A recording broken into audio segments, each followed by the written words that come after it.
আসসালামু আলাইকুম এভরিওয়ান, কেমন আছেন আপনারা সবাই? আশা করছি সবাই ভালো আছেন। আজকে আরও একটি নতুন ব্লগ নিয়ে চলে আসলাম, তাও একটি ছোটোখাটো মিনি ব্লগ।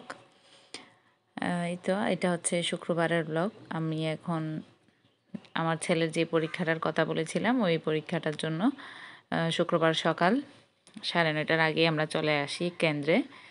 এটা ওদের স্কুলে হয় না, এটা অন্য আরেকটা স্কুলে হয়, মাদ্রাসায়।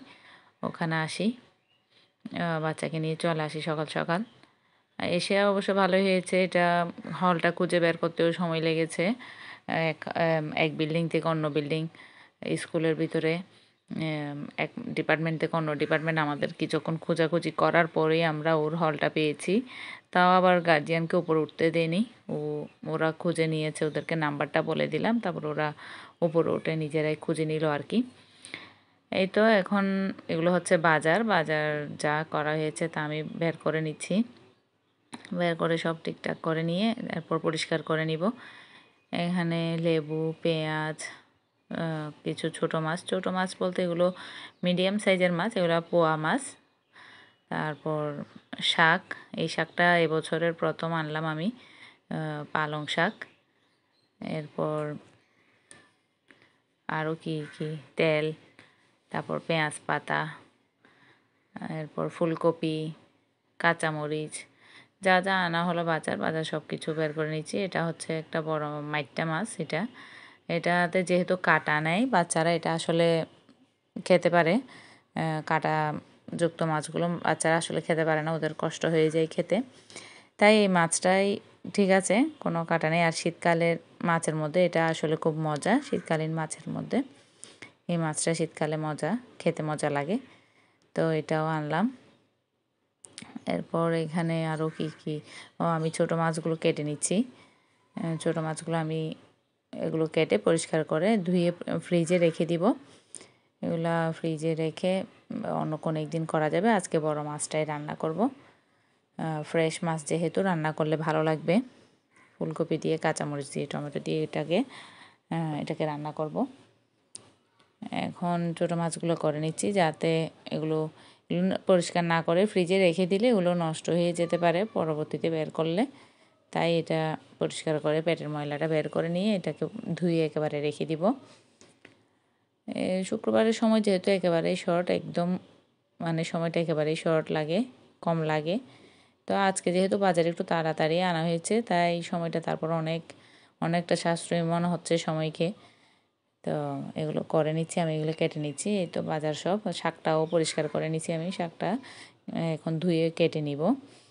বেগুন, টমেটো, এখানে একটা তেলের বোতল, আর বেগুনটাও বড় বেগুন যেগুলো ভর্তা করা হয়, এটা এখন আরেকদিন করা হবে ভর্তা, বেগুন ভর্তা। এই তো কাঁচামরিচ, ফুলকপি, এগুলো সবগুলো নিয়ে এখন গুছিয়ে রাখবো।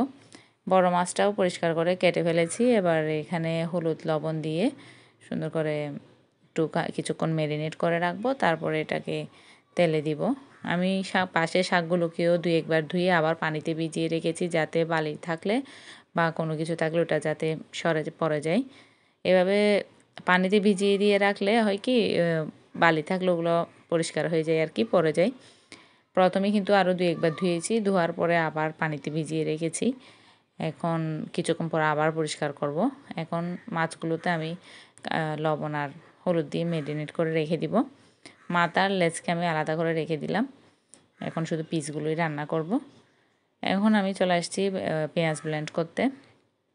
পেঁয়াজটা ব্লেন্ড করে নিচ্ছি ব্লেন্ডারে। এখন এটাকে তেলে দিয়ে দিব। এখানে আমি কড়াইতে তেল দিয়ে দিলাম। এই খোলামেলা এই কড়াইটা, এটা ছিল আমার একটা কারি কুকারের ডেকচি। এটাকে আমি এখন চুলাতেই রান্না করি। এই কুকারটা নষ্ট হয়ে গেছে, যেহেতু আমি ডেকচিটাকে চুলাতেই করি। আর এটাতে মাছ রান্না করতে খুবই এটা ভালো, যাতে মাছ ভাঙে না। এটাতে যেহেতু বড় ডেকচি, তাই এটাতে মাছ এভাবে ছড়িয়ে বিছিয়ে দিলে এটাতে আর মাছ ভাঙে না। তাই আমি সবসময় মাছ রান্না করলে এটাতেই রান্না করি। এটা এবার এখানে পেঁয়াজের সাথে মরিচ, একটুখানি রসুন, আদা, হলুদ সবগুলো একসাথে দিয়ে দিলাম আমি। একসাথে দিয়ে এখন এগুলোকে নেড়েচেড়ে একটু করে কষিয়ে নিব। তারপরে এখানে মাছগুলো একে একে দিয়ে দিব। মাছগুলো একে একে দিয়ে এখানে